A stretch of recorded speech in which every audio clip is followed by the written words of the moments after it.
Hello everyone, welcome back to my channel Smile with Tulika. আশা কৰোঁ আপোনালোক সকলোৱে ভালে আছে। আজি এটা স্পেশাল ব্লগ বনাবলৈ গৈ আছোঁ মই। একচুৱেলি আজি আমাৰ অসম আৰু উত্তৰ পূবৰ কাৰণে খুব এটা শুভ দিন, যিহেতু আমাৰ নৰ্থ ইষ্টত for the very first time Assam skill ইউনিভাৰ্চিটিৰ ভূমি পূজন আজি হ'ব। চ' আমি ভূমি পূজনটো এটেণ্ড কৰিবলৈ গৈ আছোঁ as a part of our official notice. So' আমি বহুত প্ৰাউড ফিল কৰিছোঁ সঁচাই যে আমাৰ অসমত পোনপ্ৰথমৰ বাবে এনেকুৱা এখন অসম দক্ষতা বিশ্ববিদ্যালয়ৰ আমাৰ এনেকুৱা ধৰণৰ ভূমি পূজন হ'বলৈ গৈ আছে আৰু আজিৰ পৰা কনষ্ট্ৰাকশ্যন ষ্টাৰ্ট হৈ যাব। Most probably within 4 to 5 years আমাৰ কমপ্লিট হৈ যাব। চ' আমি আশা কৰিছোঁ যে আমি অতি সোনকালে ইউনিভাৰ্চিটিখন আমাৰ চকুৰ সন্মুখত দেখা পাওঁ। আৰু এইয়া ৰাস্তাত আপোনালোকে দেখিবলৈ পাইছে বহুত আগৰ পৰাই আদৰণি গেট লগোৱা আছে, যিহেতু আমাৰ অসমৰ chief minister doctor Himanta Biswa Sarma আহিব ভূমি পূজন কৰিবলৈ, আৰু তেখেতৰ লগত আমাৰ অসমৰ বহুগৰাকী কেবিনেট মিনিষ্টাৰ্ছ আহিব, জয়ন্ত মল্ল বৰুৱা, চন্দ্ৰমোহন পাটোৱাৰী, MP দিলীপ শইকীয়া, আৰু আপোনালোকে চাই থাকক বহু কেইগৰাকী ডিগনিটাৰিজ আহিব এটেণ্ড কৰিবলৈ ইভেণ্টটো। আৰু মই আপোনালোকে চাই থাকক, মই দেখুৱাবলৈ চেষ্টা কৰিম অলপ লাইভ গোটেইখিনি ইভেণ্টত ইন শ্বৰ্ট। চ' আপোনালোকে ভিডিঅ'টো লাষ্টলৈকে চাই থাকিব। অসম চৰকাৰৰ দক্ষতা নিয়োগ আৰু উদ্যমিতা বিভাগৰ মাননীয় মন্ত্ৰী শ্ৰী জয়ন্ত মল্ল বৰুৱা মহোদয়, আপোনাক এগৰাকী সন্মানীয় অতিথি তেখেতসকলৰ আসন গ্ৰহণ কৰিবলৈ মই বিনম্ৰ অনুৰোধ জনাইছোঁ।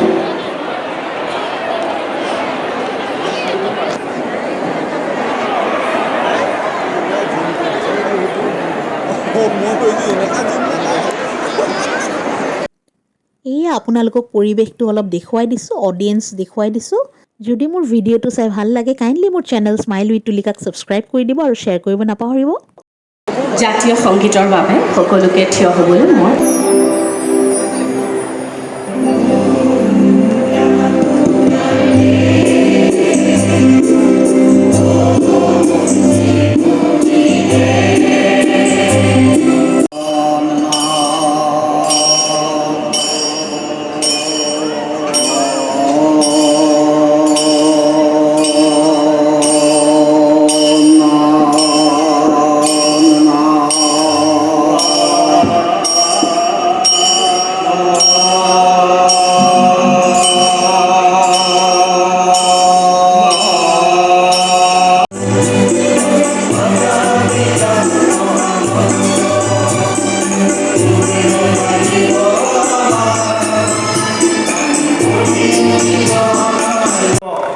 পইচা কোনো খৰচ কৰিব লগা হোৱা নাই, একাপ চাউল খুৱাব লগা হোৱা নাই।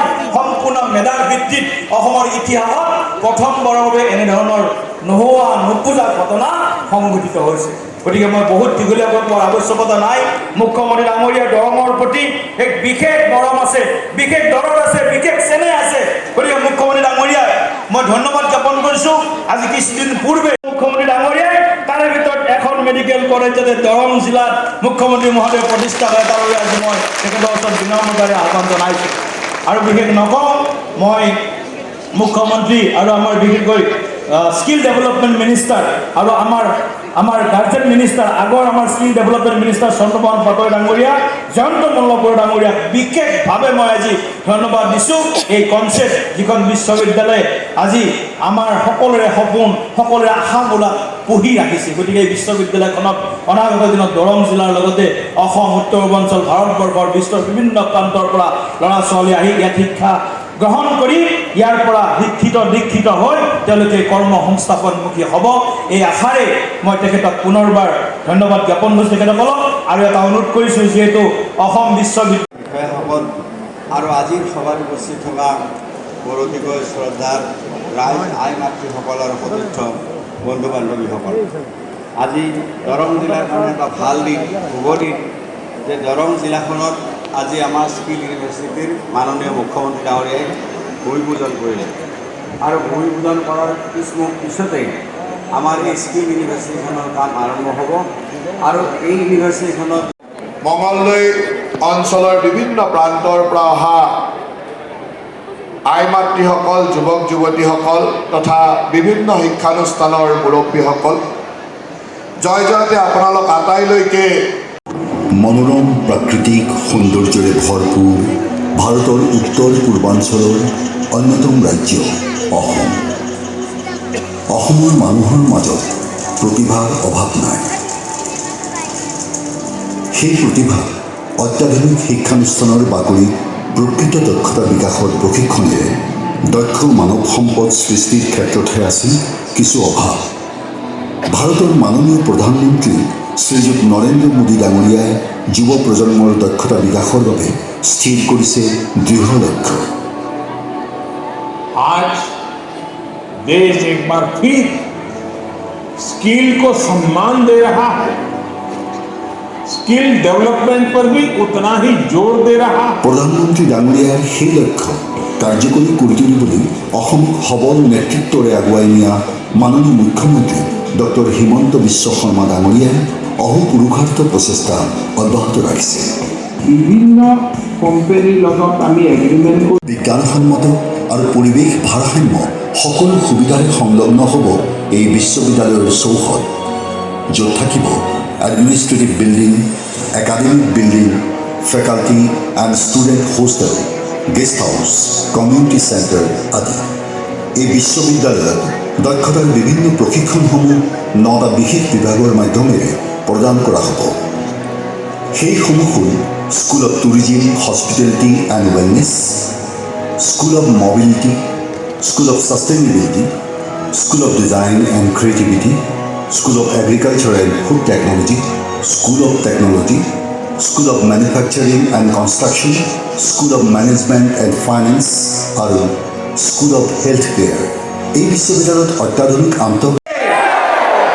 মোদী ডাঙৰীয়া শুনিব লাগিব যে ইমান ডাঙৰ কাম দৰঙত আজি আৰম্ভ হৈছে, হয় নহয়?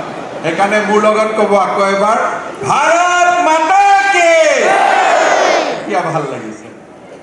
আজিৰ সভাত আমাৰ মাজত উপস্থিত অসম চৰকাৰৰ সন্মানীয় মন্ত্ৰী জয়ন্ত মল্ল বৰুৱা ডাঙৰীয়া, চন্দ্ৰমোহন পাটোৱাৰী ডাঙৰীয়া, উৰ্খাও গৌৰা ব্ৰহ্ম ডাঙৰীয়া, মঙলদৈ সমষ্টিৰ সন্মানীয় সাংসদ ভাৰতীয় জনতা পাৰ্টীৰ ৰাষ্ট্ৰীয় সাধাৰণ সম্পাদক দিলীপ শইকীয়া ডাঙৰীয়া, সাংসদ পবিত্ৰ মাৰ্ঘেৰিটা ডাঙৰীয়া, সন্মানীয় বিধায়ক বসন্ত দাস ডাঙৰীয়া, পৰমানন্দ ৰাজবংশী ডাঙৰীয়া, দুৰ্গাদাস বড়ো ডাঙৰীয়া, মজিবুৰ ৰহমান ডাঙৰীয়া। বুজি পায় যে দেশত যিমানেই সম্পদ আহিব, দেশৰ যিমানেই বিকাশ হ'ব, সেই বিকাশত আটাইতকৈ গুৰুত্বপূৰ্ণ ভূমিকা ল'ব লাগিব দক্ষতাৰ গুণেৰে অলংকিত মানৱ সম্পদে।